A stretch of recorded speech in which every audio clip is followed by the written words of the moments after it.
Isang matinding pasabog ang ibinunyag ni Ginang Imelda Marcos laban sa kanyang anak na si Pangulong Kuting Jr. Ayon sa mga ulat, personal umanong nagbigay ng mga dokumento at impormasyon si Ginang sa mga otoridad na naglalaman ng ebidensyang nagdidiin sa Pangulo sa iba't ibang isyu ng katiwalian at kontrobersyal na operasyon sa gobyerno. Ang mga dokumentong ito ay sinasabing may kaugnayan sa muli-maling paggamit ng pondo ng bayan at direktang koneksyon sa mga iligal na aktibidad. Pagulantang ang publiko sa revelasyon ni Ginang Marcos na itinuturing na isa sa pinakamalapit sa Pangulo. Ayon sa mga eksperto, maaaring may malalim na dahilan kung bakit siya nagdesisyon na ilantad ang mga nakatagong lihim ng kanilang pamilya. Samantala, mali namang italanggi ng kampo ni Kuting ang mga ligasyon at sinabing isa lamang itong desperadong hakbang upang sirain ang kanyang administrasyon. Gayunpaman, nagbayag ang ilang mambabatas ng suporta para sa isang malalimang investigasyon upang mabigyang linaw ang usapin. Habang tumitindi ang tensyon sa pagitan ng pamilya ng diktador at ng administrasyon, umaasa ang taong bayan na mananaig ang katotohanan at hustisya. Patuloy na binabantayan ng sambayanan na magiging aksyon ng mga otoridad at ang posibleng epekto ng mga ibinunyag ni Ginang Imelda sa politika ng bansa. Tanong ng marami, ito na ba ang simula ng pagbagsak ng isang makapangyarihang dinastiya? At yan nga ang balitang ating pagkakatutukan. Ngunit bago ang lahat, siguraduhin mag-subscribe at ihit ang notification bell para sa patuloy na pagtutok sa mga silip ng bagong balita sa tunay na boses ng masa.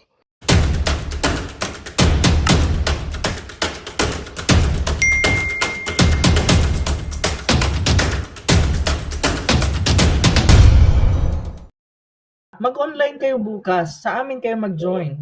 Dito na tayo mag-join kasi yung mga hindi makakapunta pwede rin mag-online. Pero bakit kayo pupunta? Bakit nyo nais pumunta?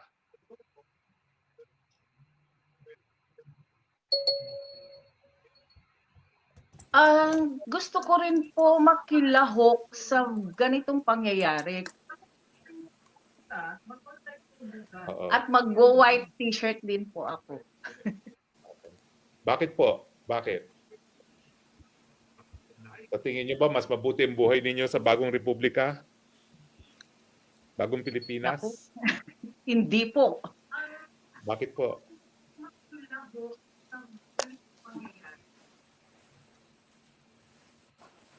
Ano po ang ano nyo? Bakit ano yung masasabi nyo sa kalagayan ng ating bansa right now? Kahit na hindi po kayo makakapunta sa rally po bukas. Malaki po ang mga nagbabago ngayon. Gaya ng kasi dito sa amin, ang mga main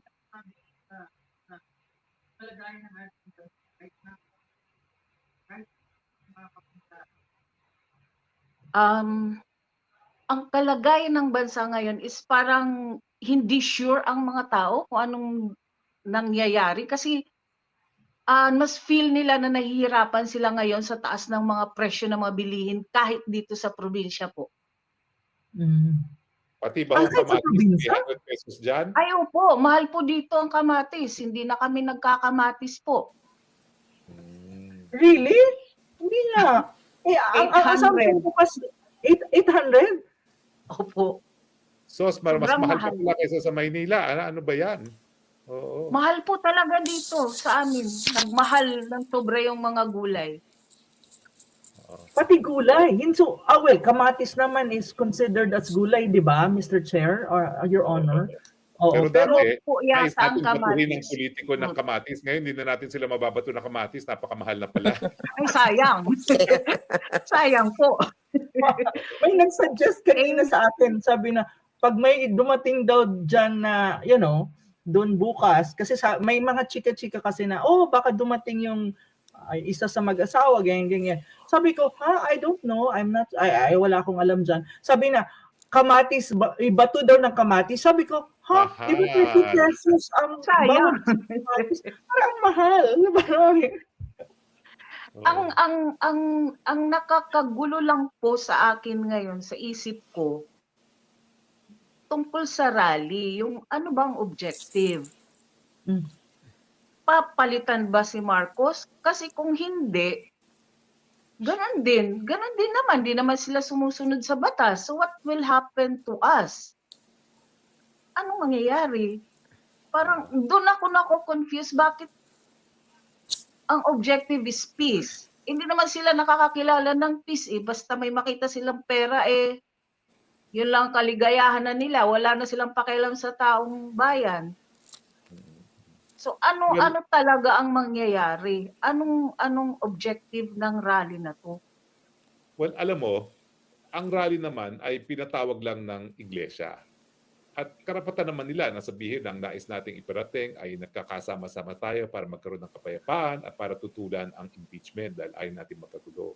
Pero siyempre, ang organizer bahagi lamang ng mas malawakang magtitipon-tipon ng mga mamamayan. So hindi naman natin pwede pagbawalan yung mga mamamayan na magkaroon ng sariling mga paninindigan kung anong dapat mangyari.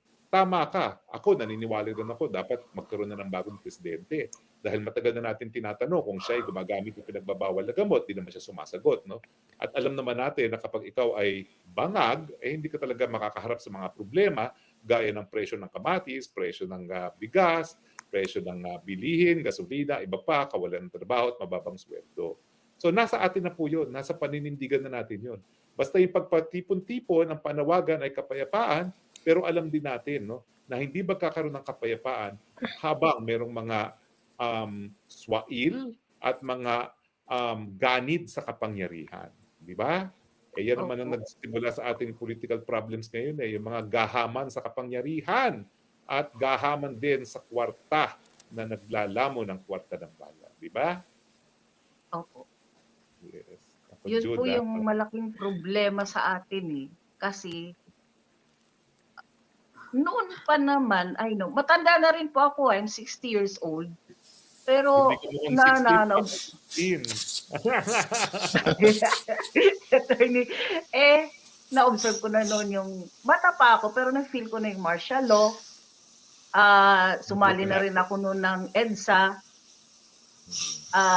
Though medtech ako noon, nabigyan ako ng loyalty card na si Marcos. Loyalist pala, Marcos loyalist. Kasi noon sa Vilo na ako nag-duty, namigay sila ng ganung ID na pwedeng makapasok sa Malacanang. Mga CCTV kami, mga Marites kami. Pumunta kami, nakapasok kami, naka-uniform ng si Bongbong, si Marcos nanginginig na, lumabas sila sa sa balkonahin nila doon eh. Tapos, pumunta kami. Kunti na lang ang tao noon eh. Di ganong marami. Tapos umuwi kami nung tanghali, sabi, balik tayo ulit, mag-chismis na naman tayo. Nung hapon na yun, sinundo na sila ng helicopter. So, hanggang sa ngayon, yung na-observe ko, mas malala ngayon. Yung sobrang vulgar sila sa mga ginagawa nilang kasakiman, na wala silang pakialam sa tao. Wala silang pakialam na maging mabuti ang Pilipinas.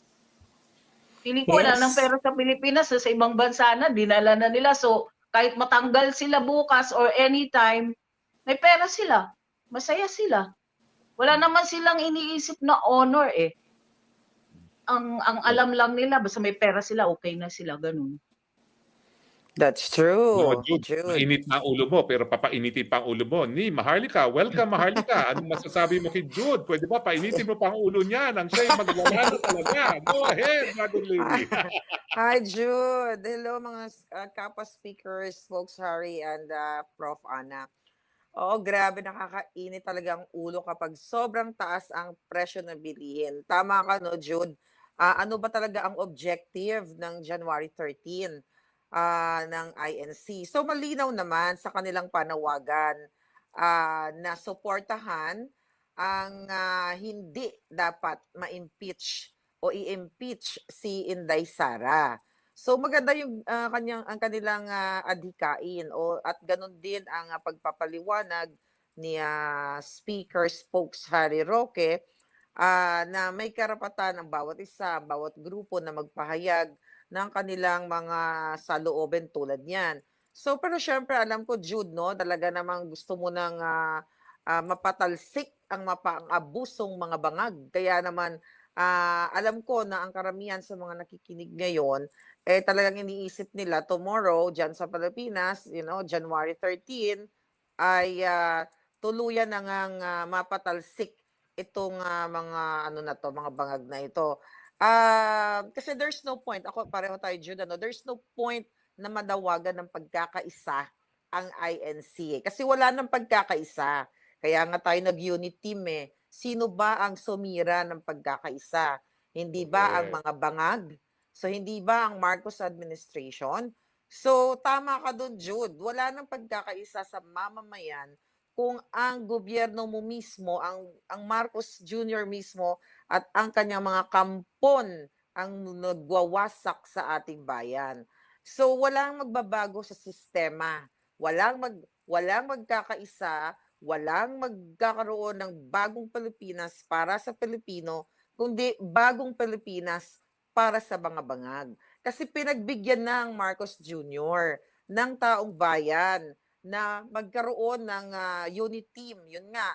Pero ano sila, nagtraidor, nagtaksil sila sa lahat ng pang-aabuso nila. Kitang-kita mo naman, ang reklamo mo na hindi ka na nagkakamatis dahil sobrang mahal. Hindi na natin sila mabato ng kamatis dahil sa, sobrang ang mahal. So talaga nakakapag-init ng ulo itong gobyernong itong Marcos Jr. na ito. Kaya ang panawagan nga natin sa taong bayan na makiisa sa sa rally na ito tomorrow sa iba't ibang bahagi ng mundo, I hope ito ay makakapag-pukaw sa damdamin ng Pilipino para patuloy na magmarcha at bisitahin si Bangag at i-eject sa Malacanang ng bonggang-bongga. So let's Erase. Yeah, Well, anyway, yan po ang let's Maharlika, just pray. alas 5 ng umaga sa kanyang oras, nagsisimula pa po yan. Abangan niyo po siya pagka nasa 2 oras na nakaupo dito. Baka mamaya tamaan na tayo ng mga binabato niya. Yeah, Jude, so yun lang yun, maraming Jude. salamat, Thank Jude, you. ha? At sana maengganyo mo yung mga mahal sa buhay at kaibigan na sumapi doon sa rally sa Isabela. O kundi naman, samahan mo kami dito bukas, ha? Magkakasama-sama pa rin tayo. Lahat ng mga hindi makakadalo, dito po tayo dadalo sa internet. Okay? Maraming Thank salamat, you, Jude. Thank you. At mga chairman, meron tayong isang tatawagin na naman. Ito po ay galing sa Paris, ha? Si Yeah. Rizel Paris, Dumandang Teroche. Naku, pasensya ka na, Rizel. Di ko alam kung paano mag-pronounce ng French na family name. Paano ba yung French na family name yan, ha? Teroche. Alam mo, Teroche. Okay. Magandang gabi sa'yo. Naku, Hapon po dito, ikain alas mo na lang 2. kami ng kuhol. Ikain mo kami ng kuhol dyan. Okay? Opo, escargot. Oui. Escargot. Oo. Escargot. Ano ba? Alas 2, 2:26 pa po dito ng hapon. Ay, nako, pareho pala Opo. tayo na this oras. Pero ikaw ba, kung ikaw ay nasa Pilipinas, ikaw ba'y pupunta at iniingganyo mo bang mga mahal sa buhay mo na dumalo sa mga pagtitipon bukas? At bakit? Opo, nananawagan po ako araw-araw simula po nung Alice Go na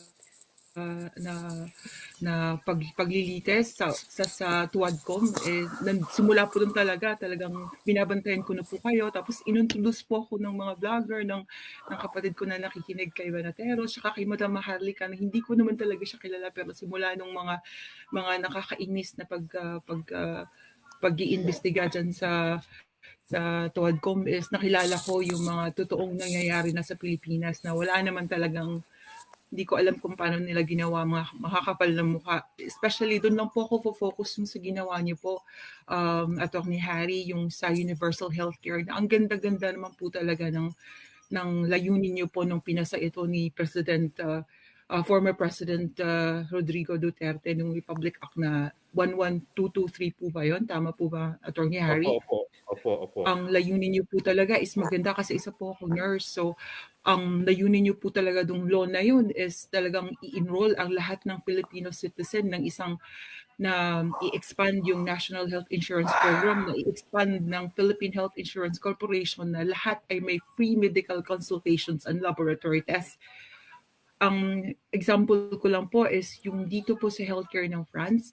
Nanganak po ako last year dito. Wala po akong binayarang maski piso.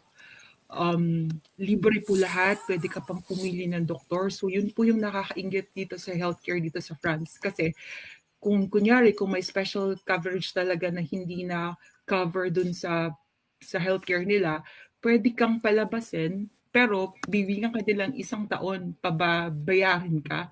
Hindi yung kagaya nung nangyari, for example na lang, nangyari dun sa friend ko na nasa Australia, pero yung nanay niya nasa PGH. Yung bill niya lang po is December lang, 500,000. Hindi siya pwedeng lumabas pag hindi nakabayad. So bakit? Nung pumasok daw yung nanay niya sa PGH, nakakalakad pa, pero nung paglabas, naka-wheelchair na. So nagbayad sila ng 500,000, pero hindi gumaling yung nanay nila. Tapos ngayon, hindi pa nila binigyan ng budget yung PhilHealth. Sinasabi nila walang problema. Si Sir President Bongbong Marcos pa wala lang talaga siyang pakialam sa nangyayari na sa Pilipinas, kasi parang markabahala na yung sa kanila So, bahala na, kasi kung itatapon nyo kami this year, ang dami na naman naming nakurakot na pera. Sabi nga ni Madam Maharlika, pinanood ko kanina yung kay Attorney Vic nila, tsaka yung chikahan nila kanina ni Attorney Vic, tsaka si Madam Maharlika, na wala na silang pakialam, i-transfer nila yung money, where's ano ba yan, yung sa currency na hindi natin alam. Yes, exactly. So, wala na, magkabahala na itong mga to. Wala na silang pakialam kung lubog na sa utang yung Pilipinas, yung nagikahos na, tsaka yun nga, yung wala man lang, instead na bigyan ng free medical assistance, ang ganda ng layunin ng healthcare law nyo, Attorney Harry, pero wala talagang ginagawa ng Pilipinas. Walang ya lang talaga yung mga nagpapatakbo at walang ya talaga pati ang presidente ng Pilipinas na sila pa ang bumigo sa layunin ng batas. Batas na nga, nilabag pa. Batas na nga na talagang bibigay ng kalusugan sa mga mahihirap na sana wala nang mamamatay dahil sa kahirapan. Linabag pa ang batas na nakakita. At hindi natin pwede sabihin na wala tayong sapat na pondo dahil may pondo. Ibinalik pa nga sa gobyerno ng pondo at ngayon tinanggal pa ang subsidy dahil marami na raw pera ang PhilHealth. And yet, tignan mo yan yung kaibigan mo, PGH na nga ang pinasukan ng hospital, nagbayad pa ng 500,000 samantalang ang layunin natin, zero billing talaga. Totoo po. At saka, yun nga, legit po ito, kahit na itanungin niyo po, i-verify niyo po sa kanila na kakalabas lang po nung before December 26. Tapos, yun nga, imbis na palabas na nakaayos na yung kalagayan, naka-wheelchair na siya palabas.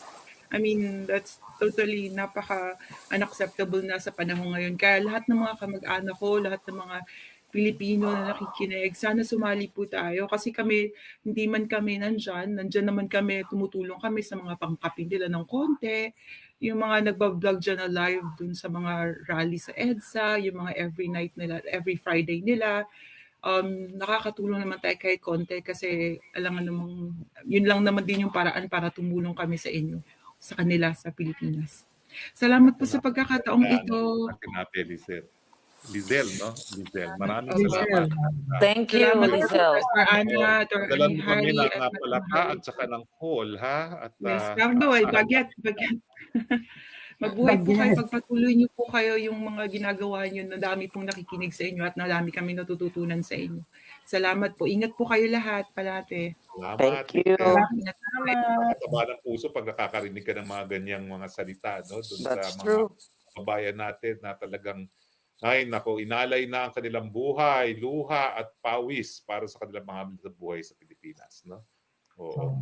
Well, anyway, bago ka bumate, Maharlika, meron nag-aantay sa atin itong si Jeremy. Jeremy, handa ka na ba? Ayan, tawagin mo na si Jeremy bago magtsikahan si Maharlika dahil nagbe-makeup pa si Maharlika. 5 o'clock wake-up call, no? So, ayan, muna natin ayun, ang ating Maharlika.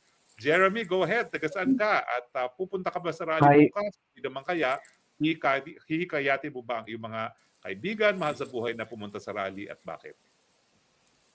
Hello po, magandang gabi po, Attorney Harry, Maharlika, and Ma'am Ana. Yes, I would like to be there tomorrow, kaya lang may pasok. So, online na lang ako tomorrow and I will definitely invite and encourage my friends and family to participate. Though we're not part of INC, we support the advocacy of this peace rally. Well, una, gusto ko po sanang ibahagi ng ilang saloobin tungkol sa mga nangyayari ngayon sa ating bansa. Bilang isang normal na Pilipino, kumbaga, is totally different from now. Lalo na nung ah, yung mga nangyayari ngayon. Una po gusto ko po magsimula sa issue ng patuloy sa pagtaas ng presyo ng mga bilihin. Dati po, kung ang mga katulad ko na sumisweldo ng around 30 to 40,000, tinuturing ng malaking income ito during the time of PRRD. Pero ngayon kahit ganun pa rin ang sahod, kulang na. Marami sa atin yung nahihirapan at masakit po na hindi sapat ang kinikita natin para matustusan ang pangangailangan ng mga pamilya namin. So, pangalawa po, bilang isang tatay ng isang anak na may autism, sobrang hirap po sa amin ng kulang na suporta para sa mga magulang na may mga anak na may special needs. Ang mga therapy sessions at interventions na kailangan po ng mga anak namin. Sobrang mahal po ng therapy sessions during these days. Pero ang mas nakakalungkot po ay kakulangan sa awareness at tamang programa na makakatulong sa mga pamilya tulad namin. Minsan feeling po namin na nag-iisa na lang kami sa laban na ito. Kaya po sana ang mga programa at polisiya sa bansa ay magkaroon ng sapat na suporta para sa pamilya na may mga anak na may special needs at may mga autism. Gusto ko lang din po i-add dito that during the time of PRRD, that I sent an email sa ating Malacanang and they were able to acknowledge the concern. Binigyan kami ng guidelines kung ano yung mga maaari namin gawin. And ngayon, nag-email po ako ulit just to check kung mayroon bang pamahalaang makikinig sa amin. And up until now, a year ago after I sent email, wala pa rin po ako nakukuha response. And syempre, lastly po, hindi po pwedeng palagpasin yung issue ng 2025 budget na naaprubahan na. Marami po sa atin ang nagulat dahil marami po sa mga pondo para sa mga programang na makikinabang ang mga ordinaryong tao ay binawasan, lalo na sa health sector and yung education sector natin. At mga issue din po ng pagiging unconstitutional ng ilan sa mga inilaan na pondo. Sino po bang talo dito? Kami pa rin po, mga ordinaryong mamamayan. Minsan nga po, dati isa lang po ang trabaho ko. Ngayon, I work 3 jobs, 7 days a week, 16 hours a day. Para lang po matustusan yung kailangan ng anak ko na nagte-therapy. And mabigay yung dapat na interventions para sa kanya, mga gamot din. And yun nga, kaya nga po napakahalaga na pagtutulungan nating sa darating na peace rally na hindi lang po ito tungkol sa issue mga nasabi ko or may it not be the impeachment against our VP, but also siguro pangkalahatan na rin po sana na marinig yung mga problema ng mga Pilipino kasi during this administration, we felt unheard, and to be honest, sumuporta ako during the campaign, but unfortunately, medyo parang sobrang na-disappoint kami in this kalahati na po yata ito ng term if hindi po ako nagkakamali. So sana po magkaisa po yung mga Pilipino sa isang mas makatarungan at mas maunlad na Pilipinas. Yun po, maraming salamat po. Jeremy, sana alam ko may atubili ka magpakita. No? Pwede ba magpakita ka miski sandali? Kasi alam mo yung pagdinig ko sa'yo, ikaw ang karapat dapat talagang maging congressman o senador. Sa totoo lang. Yeah. Yan ang tunay na Yes. karapatang maging kongresista o senador. Magandang balita ang hatid namin sa inyo ngayong araw. Sa pagtatapos ng aming balitaan, nagbigay kami ng mga mahalagang impormasyon. Maraming salamat sa pagtutok at pagsuporta sa aming programa. Huwag kalimutang manatili sa mga susunod na araw para sa mga bagong balita at mga kwento na dapat nating abangan. Mula sa Boses ng Masa, magandang araw Pilipinas!